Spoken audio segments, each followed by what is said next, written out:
So unfortunately, the Micra didn't make round 7 at Brands Hatch. Now, if you come over to the front here, as you see, we have got an engine fitted to this car. So this engine here is what did Alton Park, Germany, Quick 60 and Donington. So out of all the engines we've had, this is the longest living engine. But what I haven't told you yet is that this engine's been out and then been put back in. So after Donington, we had a little issue with the engine where the coolant rose to over 140 degrees, and at that point we declared the engine done. You know, it has done its service.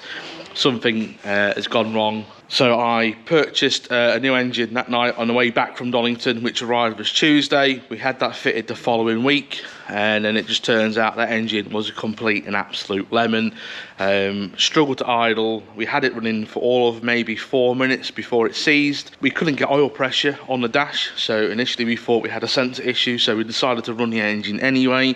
And then, long story short, that engine had no oil pressure. It already spanned 2 rod bearings before it even arrived with us on a pallet. So plugs are out, so there's obviously no compression. And that squeaking noise isn't the auxiliary belt, because the auxiliary belt is kicking off.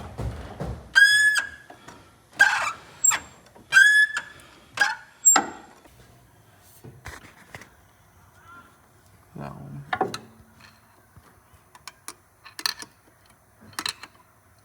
So the bearings splayed out. Yeah.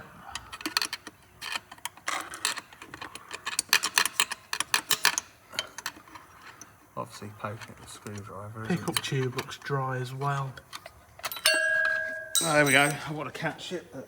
Oh, there we are. Yeah.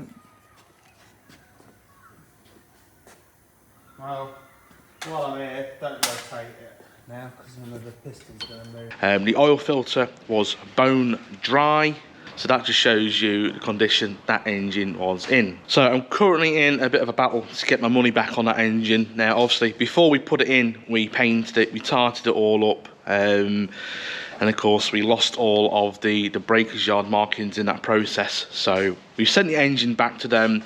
They've still got the car apparently the engine came out of, so hopefully they're going to go into their scrapyard, look at the VIN plate and see that the engine numbers match, providing they're not trying to pull my leg. So yeah, not best pleased about that one. So we're only a week to go. Our only option was to put the injured engine back in. Now we knew the engine was hurt, so we decided to at least put a head gasket and some ARP head bolts on it. Now I had the engine on the an engine stand over in the corner there, and I'm not even kidding you here, the head bolts were loose. I'm not talking just slightly hand tight, they were loose. So we definitely have lifted the cylinder head on that engine, and in the process also stretched the head bolts. So while I was there, we decided to finally put a set of rods on it. We took the pistons out and there was no sign of issues with the pistons, no cracks, no signs of debt, nothing worrying. So we decided to keep the standard pistons. We took the pistons out, and obviously I want to thank Mark and Luke for sacrificing their day to come build the engine for me. And when we took the old pistons out, the oil control rings were stuck to the piston, so we're pretty sure we had cut at least the oil control ring. So we banged a new set of rings on there. And as well as that, we also discovered that we had at least one bent rod on cylinder 2. I should hopefully have a picture I can insert on the screen now. And the piston was a good 1 mil lower in the bore compared to its sister piston. So yeah, we definitely bent a rod on that. But time was against us. We didn't have time to go get the engine board, so we decided to put new rings on an old worn bore, and we reassembled the engine, put it together, and long story short, it just smoked. It was using a lot of oil, and yeah, engine died, and we just didn't have enough time. I did not have the willpower to go drive throughout the night, go pick another engine and get it in within 24 hours before we had to leave for Brands Hatch. So we decided to borrow the courtesy car, which if you've seen the Brands Hatch vlog, was the black EK Civic that I drove at Brands Hatch, which was a welcome change, by the way. And here we are now, a week after that event, and I have sourced another 1800, and we are currently removing the 1800 from the spicy Micra. Now, before I take this engine apart, I want to check the compression. Now, this engine that we got, that we rebuilt, had really poor compression in comparison. You know, obviously new rings, old bores, not a great combination. We've learnt a lesson, and we had across the cylinders we had 180, 150, 120, 180, and then with a wet test we had 210, 180, 150, 210. So that sort of shows the condition that engine was in. So my plan with this one is I'm going to put both of these engines on a stand next to each other. I'm going to line them all up on the toolbox here, and then I'm going to extract the rods and the ARPs from the engine that's in the Micra, and then we're going to rebuild this engine over the next couple of days, ready to go back in the car this Saturday. Now, there's a few other things we had to modify on this engine to get the rods to fit. Not going to spoil it, but we're going to go through it as we rebuild this engine. So we've got a spare bell housing bolted to the engine. We've got the starter motor bolted to the engine. So we're going to compression test this engine first, because my plan with this engine is to just keep the old rings, just make sure they're free, and they go back in. And then we're just going to put the pistons back in the bores they came out with, just with the forge rods, and we're going to reuse all the bearings, providing that they look a-okay, and that should give us an engine which should do at least 350 with the forge rods. Obviously we found the limit of the stock rods and the standard head bolts, which from my calculation is about 320, 330 horsepower. So yeah, let's get cracking.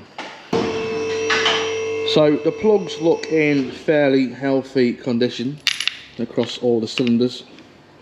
So that's a reassuring sign that this engine should hopefully be healthy. Now, we've not actually took rocker off this yet, so we don't know what condition it looks like inside, whether it's had a good service life or it's skipped a few oil changes. But the bores look relatively dry, which is also another good sign. We've got a healthy engine. So yeah, let's compression test this bitch.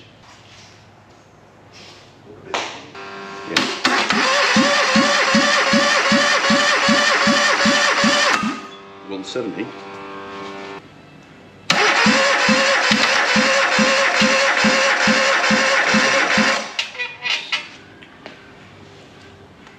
So 120 as well. So we'll do that one again, shall we? So we got the starter motor all jerry rigged up, and we managed to do a compression test cold. Now, results are not too bad, I suppose. We got 170, 170, 170.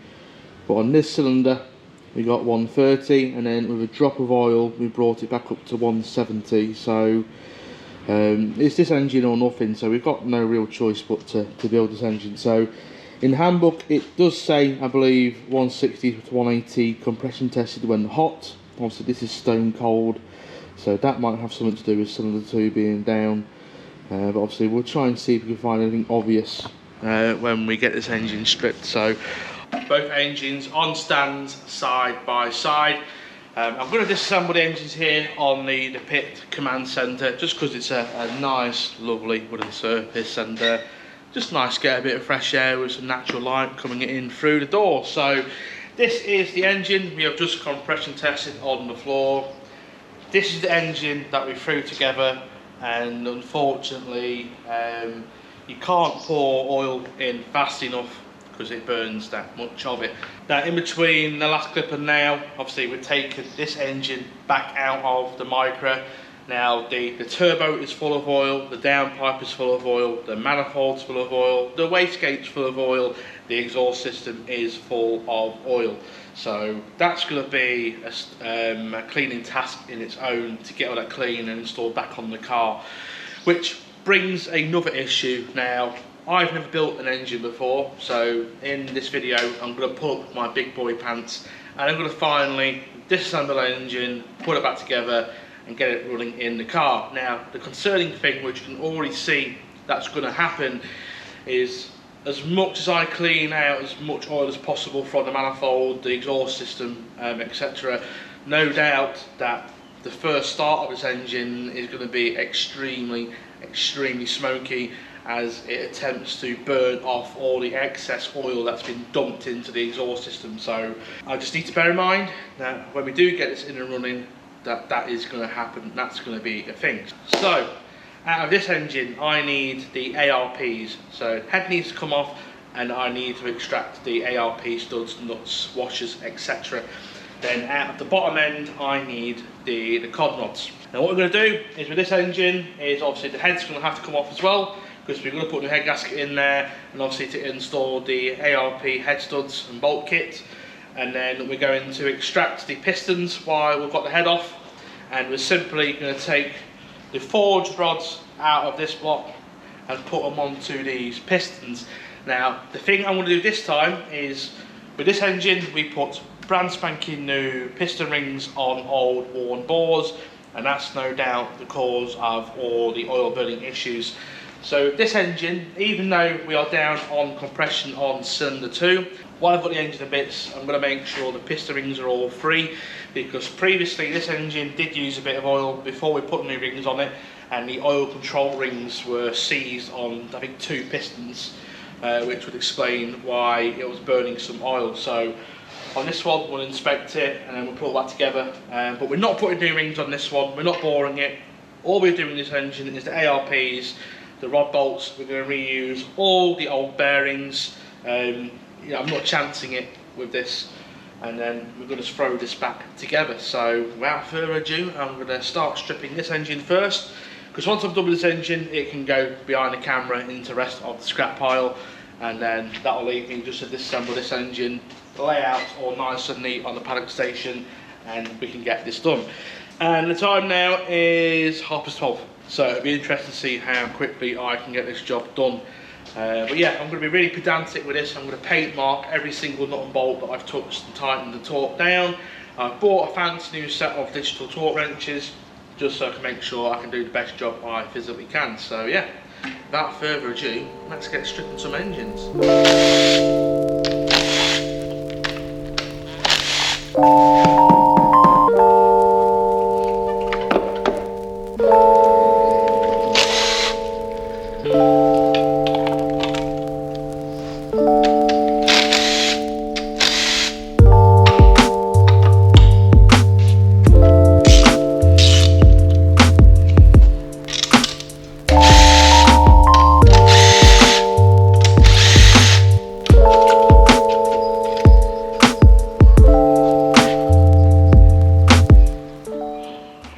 So the cylinder head's off, and as you can see, the bores are full of oil. So yeah, I think it's safe to say that fitting new rings to an old bore isn't exactly the best of things to do. Either that or this engine was pretty unhealthy to begin with. So I just need to extract the ARPs, and then we'll flip the engine over and we'll get the pistons out so we can get the rods off.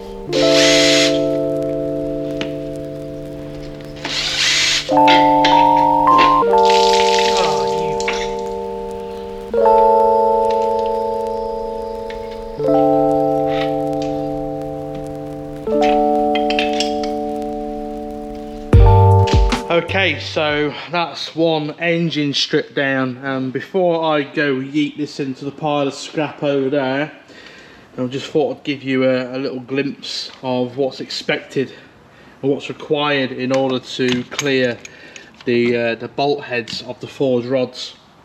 So we've had to clear the girdles. So as you can see here, there's like a massive notch of material out on the girdles. That's only on cylinders 1 and 4, and then for cylinders 2 and 3 we've had to make clearance here. Not sure how well that's going to come out on video, but yeah, we've had to make a notch out of where the sump seals on there. And what I did notice is that here the sump was weeping a tiny bit, so I'm going to have to be a bit more pedantic, I think, with the sealant when it comes to putting a sump on that engine, just so we don't end up with another oil leak. So yeah, I'm pretty much done with this engine now, other than removing the Haltech sensors and stuff, which we can do once the engine's over there anyway. That's it. So now the task is to start stripping down the new donut engine. And again, the only bits I'm saving off this engine is the ARPs and the rods. Obviously we're not going to reuse the pistons, we're going to take the rods off the pistons and then we're going to transfer pistons off this engine onto those rods, and then we're not going to mess about with any new bearings, providing everything looks okay once you start stripping this down. We're just going to reuse every single bearing off this engine.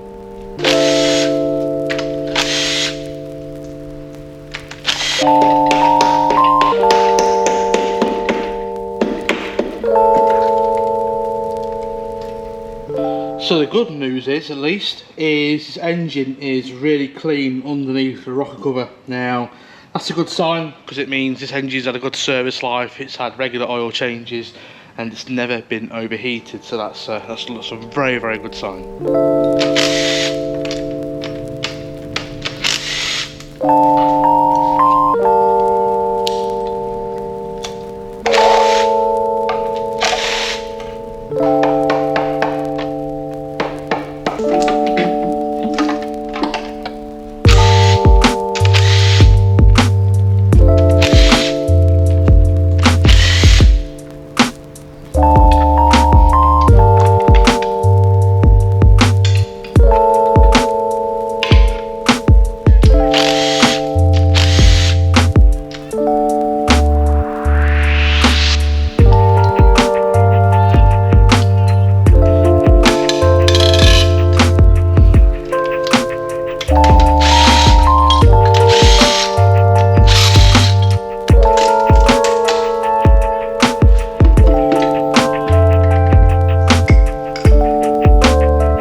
Okay, so we've got this engine stripped down to the bare block. Now everything seems in pretty good order, as far as I can tell anyway. You know, I am no expert. I mean, you tell me. I mean, we've got no choice in the matter really. It either goes together like this or it doesn't go together at all. So yeah, just need to obviously start to clean everything down. So another thing that I can't show you on that block because it's a bit difficult to see is we did have to notch the bottom of the bores. No, actually you can see. I'm not sure how well, but you can see that I've had to notch the bottom of the bores. Now, it wasn't touching or interfering in any sort of way. The engine did rotate when we built that engine to begin with, but there was a spot where there just felt like a bit of tiny resistance, like a little tick when you rotated it. Then when we discovered that we had to take the crank girdles off to clearance them for the bolt heads, I noticed two tiny little sort of marks on the bottom of the bore, which sort of were the same width as the forged rods. So it was almost as if the crank, so it's almost as if the rod, like here, was almost just very, very slightly touching the bottom of the bore. Now, fine when it's cold, but I'd imagine that obviously once we've got a bit of thermal expansion in there, that interference, that touching might have got a bit worse. So, I mean, for what it takes with a die grinder, all of 10 minutes to do all 4 bores, you know, to get us that extra bit of clearance. So yeah, the good thing about this engine is we know what clearances we need to make to get all this stuff in. So there's no in and out every 2 seconds, test fitting, clearances and stuff. So yeah, I'm going to clean the block down first. Obviously a clean block means that all the shavings that I'm going to produce in a second are not going to stick anywhere. And then once we've got all of our notching done, we will then give it a thorough clean down as well. We'll use a brake cleaner on a squirty bottle and we'll go through all the oil galleries, and yeah, we'll just make sure that we can get this absolutely as clean as possible. So yeah, Hopefully no one's laughing at me in the comments right now because I'm doing something wrong. You know, bearing in mind I've never built an engine before, 33 years old, and I've always relied on someone else to put an engine together. But you know, thought, what the hell, let's give it a go. If it works, fantastic, then I can say that I've built it. So yeah, let's get cracking.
So there we go, that is the pistons all done.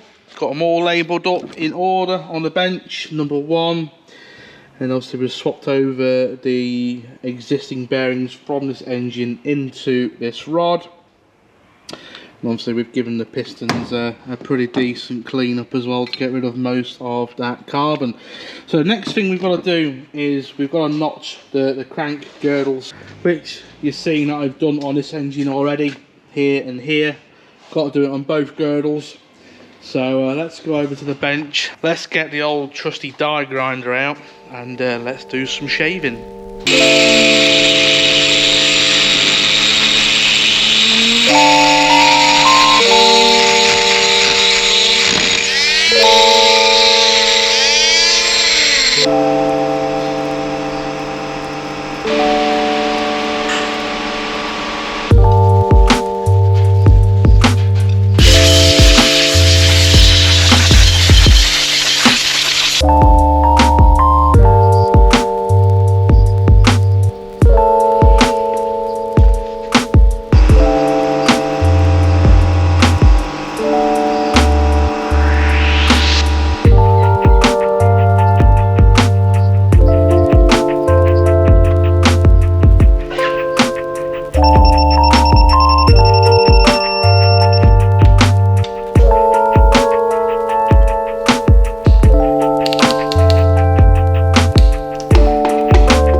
So there we go, that is the bottom end of the engine all done and dusted. So now we can focus on the top end.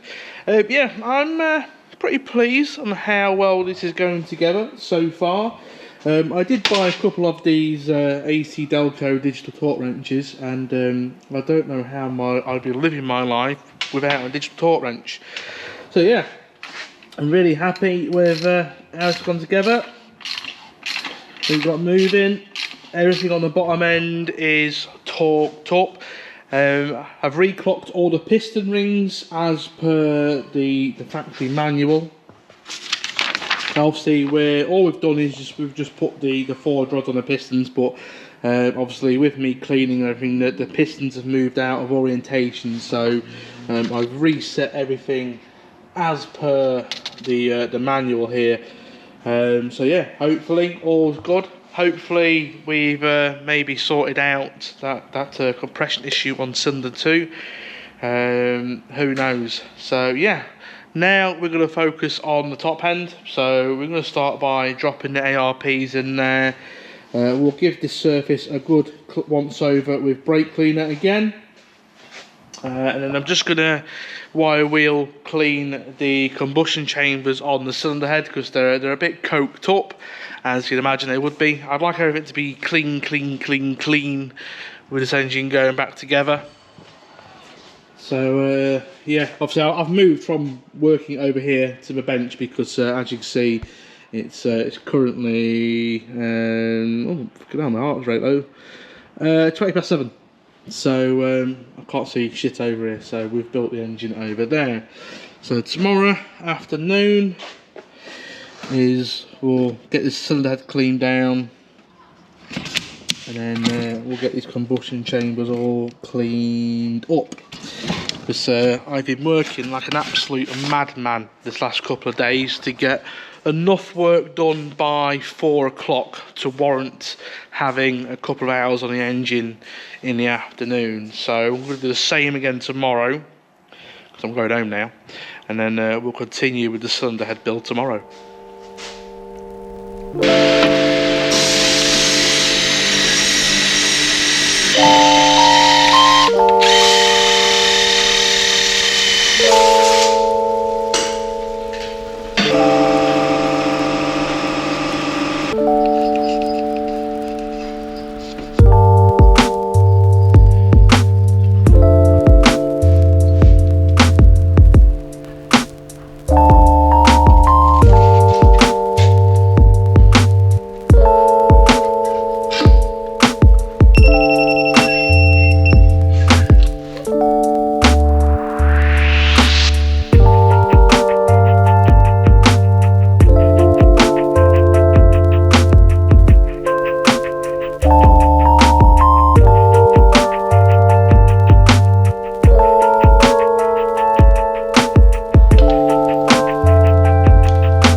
Okay, so big jump cut there. Engine is now in the car.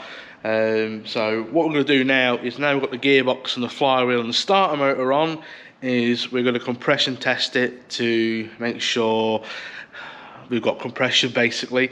If you remember before, I believe we had 170, 130, 170, 170. So it'll be interesting to see the results that we got now.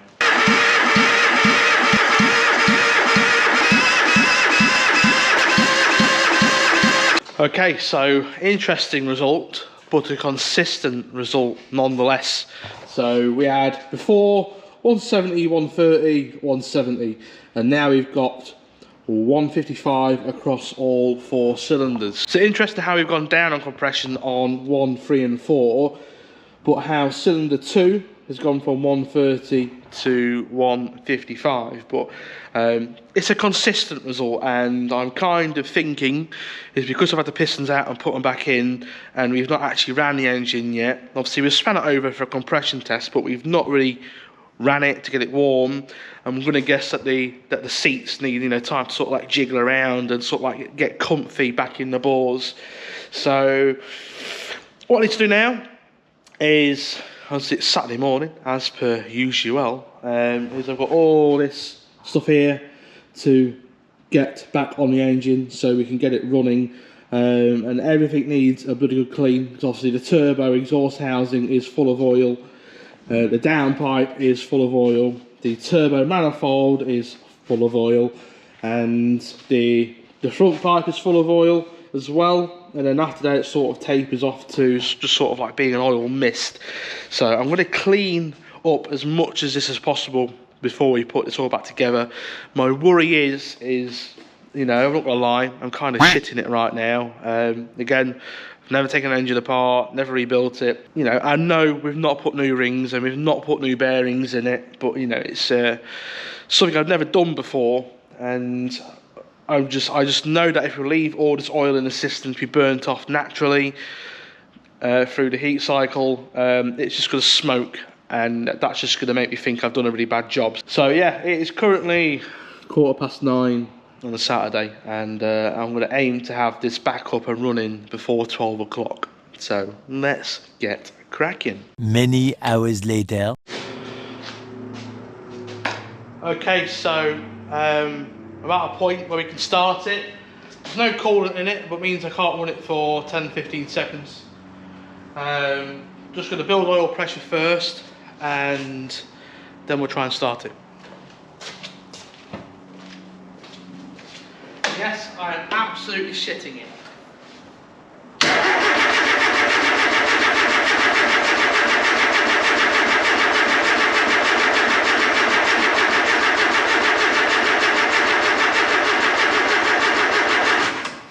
Oil pressure, fantastic, 65 psi.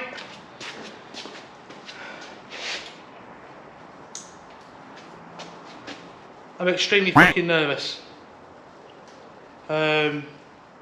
Extremely fucking nervous. It's probably going to smoke a bit because of the oil still in the exhaust system. I've cleaned out what I can.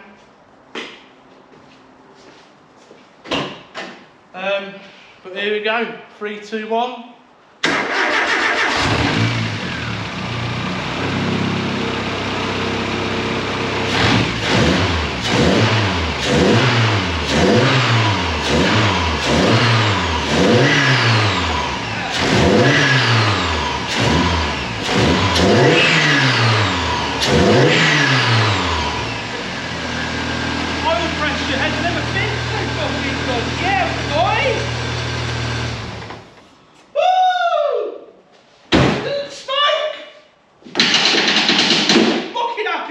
You dancer! Woo!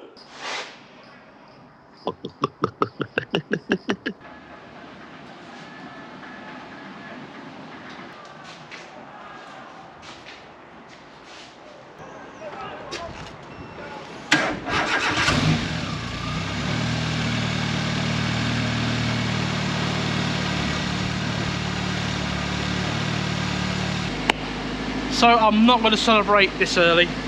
I'm going to leave it running there for about 15-20 minutes and get it hot.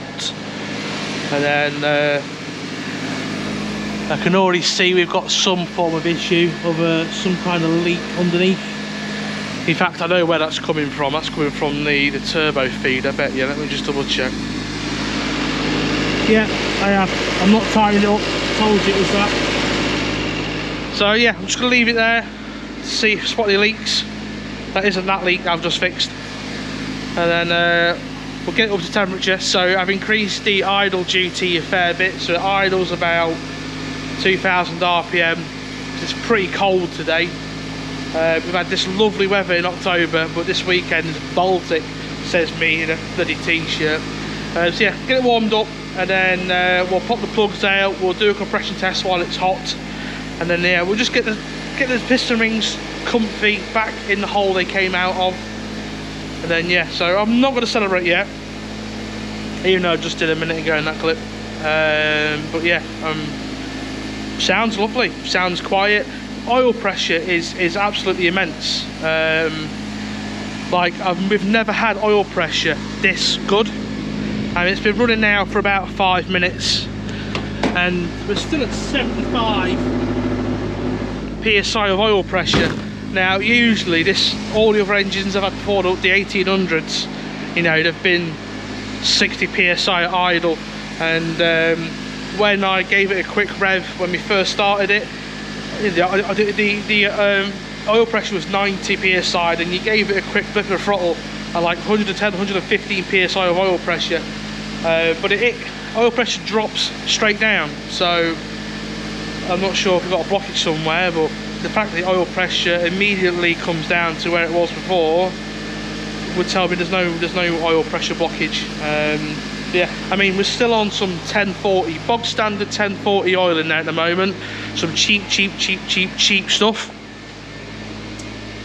from the motor factors. And then once I'm happy with the health of the engine, we'll do a complete oil change again, and then we'll stick the Motor 1060 300V in there, ready for competition next week. So yeah, just let it run for a bit more, and then we'll come back and we'll do a pressure test.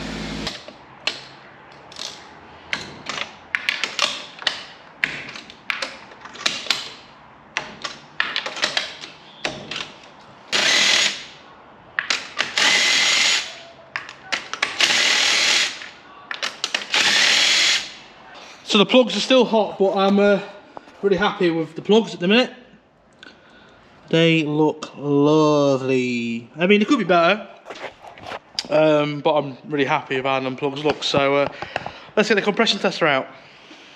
So cylinder 1, smack bang between 150 and 180. So what's that make it? 170, no, 165 psi, which isn't too bad. Now this is the cylinder I'm most worried about because there was a bit of vapour coming out of this bore, and I took the plug out. It's a mystery to you and me.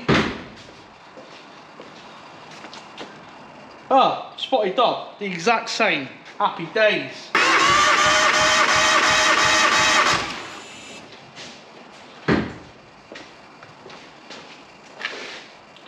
Cylinder 3, same again. 165.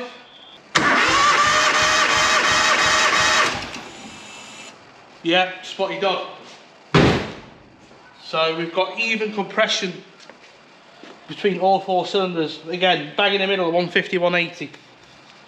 So good results. So there we go.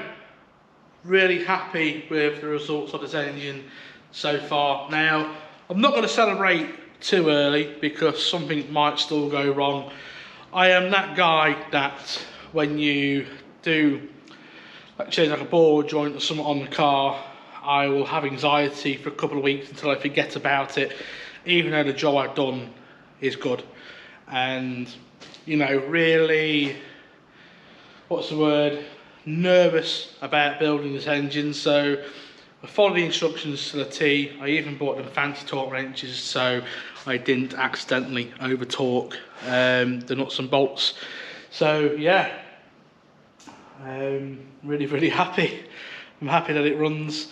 It does smoke a bit on the overrun, but there's so much oil in that exhaust system that it's probably going to take a while to flush, burn that all out. So yeah, hopefully we can get on dyno this week and just give it a health check, kick its head in. Yeah, I don't know what else to say. Sod's law, this engine that I've chucked together in some late nights this week is going to be the engine that probably stays in this car for the rest of its life, which would be nice because I'm a bit sick and tired of changing engines in this, if I'm honest. So yeah, dead happy with that. But if we can get on the dyno this week, I will try and, I think what I'm going to do is I'm going to get some top hat extenders for these injectors, and that'll just mean they're plug and play other than wiring the new injector plugs on. Anyway, I'm going home now, and we'll see you in the next video, which will more than likely, if you get the dyno, it'll be a dyno video, then if not, straight to Snetterton. So yeah, thank you for watching my utter garbage content once again, but your perseverance is welcomed, and don't forget to go buy some spicy Micra merch. I've got a restock on the spicy Micra t-shirts, so make sure you head over to the website GizFab.com and go get yourself a nice t-shirt, actually a real nice t-shirt. I chose a more upper scale, upper brand t-shirt, and I've got some 4XLs because I'm a big lad, was a big lad. That's going to be another story. Thinning down a bit, you may have noticed, you may have not noticed, but yeah, these t-shirts, mine's gone through the tumble dryer about 5 or 6 times and they don't shrink, and really happy with that. So yeah, go buy some merch because it really does help us do what we're doing here, and it also shows me that you like this content, and me, the car, everything, everybody, and really pushes me on to get these videos out for you all. I've got a list like that of content we need to film and do. New cars, different cars, existing cars. My long-term project, which I'm so excited to show you all and tell you the plans with this car here. Yeah, stop waffling on. Like, share, comment down below, and don't forget to tell your nana.